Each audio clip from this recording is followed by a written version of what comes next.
Hello, kumusta mga kapistolero? Ito na naman po ang inyong lingkod, si Pistolerong Pinoy. Kagabi kasi patulog na ako eh. Pero may napanood akong video sa YouTube tungkol dun sa interview ng ABS-CBN kay Norman Cabrera. Alam niyo na, si Mr. Norman Cabrera ng Gunless Society. Well, doon sa interview, meron siyang tinalakay na 4 na issue. So, iisa-isahin natin pong sagutin yung 4 na issue na yon. Kaya mga idol, samahan nyo ako dito sa aking channel, Pistolerong Pinoy. Pero pagkatapos muna ng isang intro.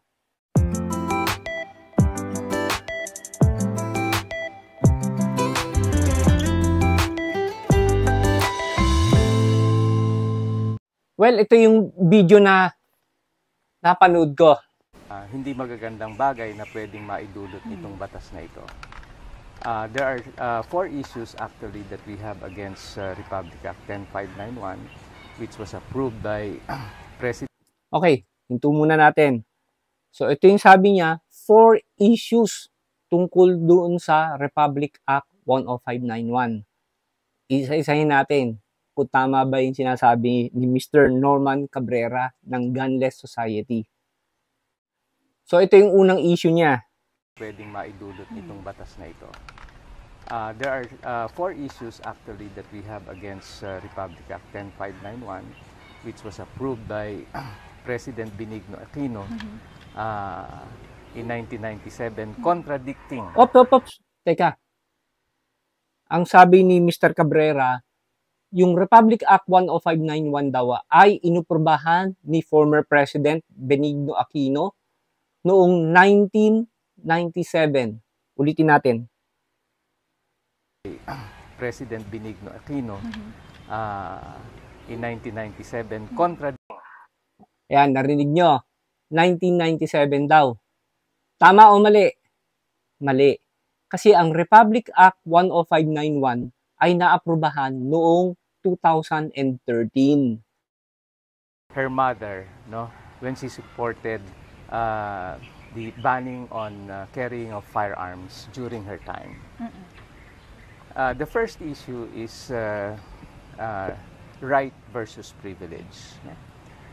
Dito sa batas na to, idineklara ng Kongreso na gawing right ang pagmamay-ari ng baril. Okay. Narinig po ninyo mga idol. Idineklara daw ng Kongreso na rights ang pagmamay-ari ng baril natin dito. Totoo ba ito? Mali na naman. Lagi namang privilege lang ang gun ownership natin dito sa Pilipinas, di ba? Alam naman po ninyo yun eh. Well, kahit nga sa likod ng permit to carry natin, di ba, nakalagay doon ay privilege. Tuloy natin. Which is different from privilege. Privilege can be taken out from you anytime by government or appropriate authority. Yet unlike in the United States, nasa constitution nila yan. Nakalulungkot dahil sa dami ng magagandang bagay na pwede nating gayahin sa Amerika, itong gun culture na ito ang pilit nating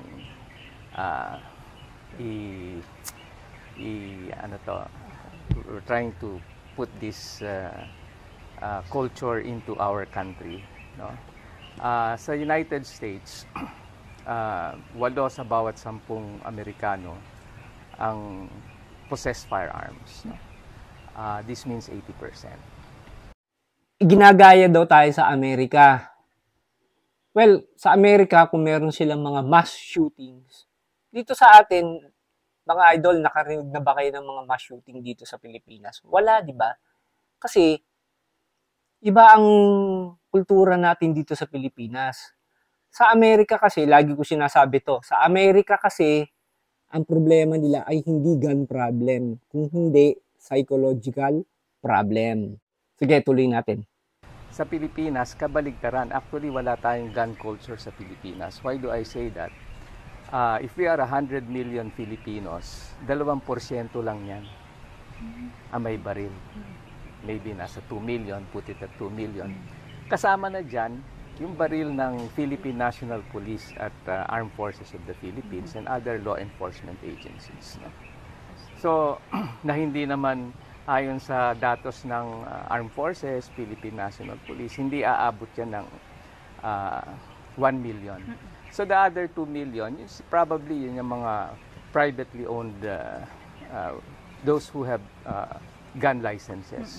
Okay. Sabi niya, do sa 2 million, yung mga daw gun owners registered, may license. I-note po ninyo yun.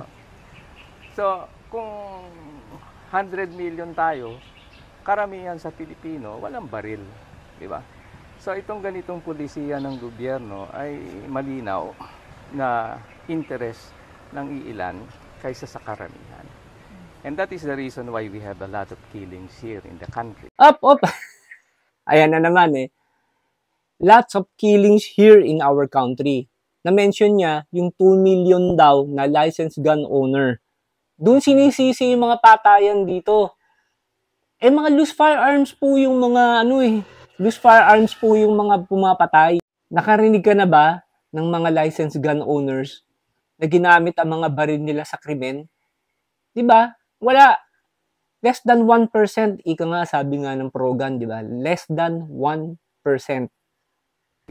No? Tulad din sa Amerika. Kung ikukumpara natin sa Japan, na stricto, na merong strict gun control law, ang datos nila, sa isang taon, isa lang namamatay.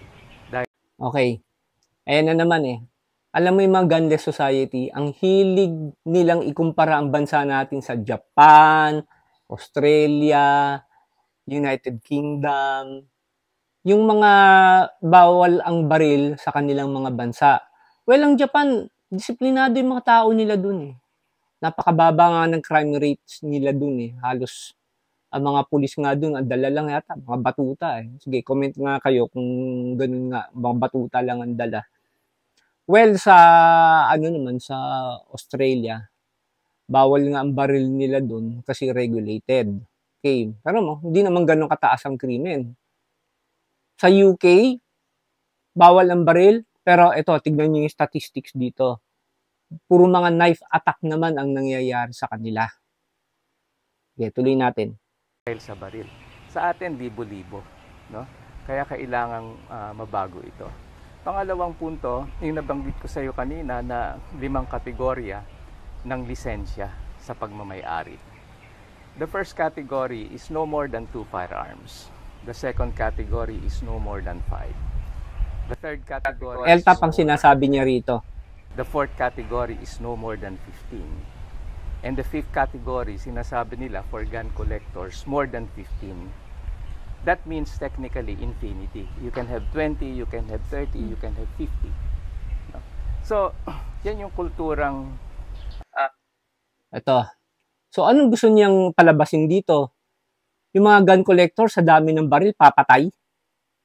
Naman.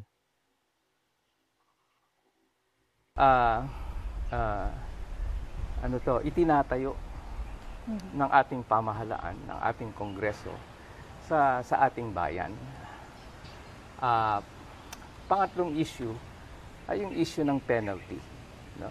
Mababa pa rin ang penalty sa illegal possession of firearms at ito ay aggravating circumstance lamang sa pag-commit ng krimen.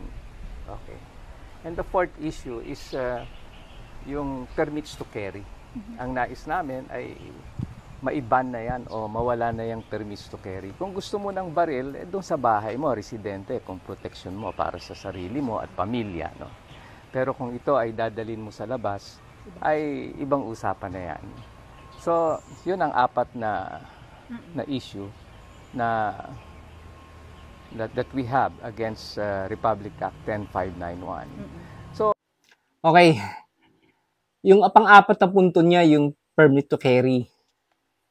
Dahil sabi niya, kung gusto daw natin magkabaril, dapat nasa bahay lang. At na-mention nga pala niya dati sa previous na interview na dapat daw ang civilians, 2 lang daw ang baril. Okay, dito sa permit to carry, yung nga sabi niya, dapat sa bahay lang daw yung ating mga baril. Bakit? Sa bahay lang ba tayo merong imminent danger? Pag lumabas nga tayo ng kalsada nandun nga yung mga bad guys 'di ba? Posible po tayong ma-hold up, kaya masaktan ng ating mga mahal sa buhay. So, pag wala tayong permit to carry, wala tayong dalang pansandata na pangtanggol na sa atin at sa ating mga mahal sa buhay, ano gagamitin natin? Ito na naman. Well guys, alam ko nanggigigil na naman kayo after mapanood po ninyo itong interview kay Mr. Norman Cabrera. So, as usual, hindi na naman ako masyadong magko-comment kasi alam mo naman, baka tayo mabash. Kayo po, nakabilang sa gun community natin dito sa ating bansa, kayo po ang mag-comment. Okay? Ano pa ba? Natatawa na lang kasi ako, pasensya na. Okay ba tong settings natin para tayo na sa no? Dear Ate Charo. O sige mga kabayan, sana nagustuhan po niyo itong maikling komento natin tungkol sa interview kay Mr. Norman Cabrera ng Gunless Society. Okay, kaya nga sinuot ko tong shirt na to pag nakita niyo, ayan di ba? O sige mga kapistolero, hanggang sa muling kwentuhan po natin. Huwag kayong manggigigil simple lang yung comment natin, be respectful naman, okay? Kahit na sabihin nating medyo nainis tayo dun sa interview ng Godless Society, maging responsable po tayo sa pagko-comment po natin. Bawal ang bad words! Ayan O sige mga kapistolero, mga idol, hanggang sa muli. Ito po ang inyong kakwentuhan, kabarilan, kaibigan, pistolerong Pinoy po, na nagsasabing, lagi ko sinasabi nga pala to, mag-ingat po tayo palagi, be a responsible gun owner, and to God be the glory.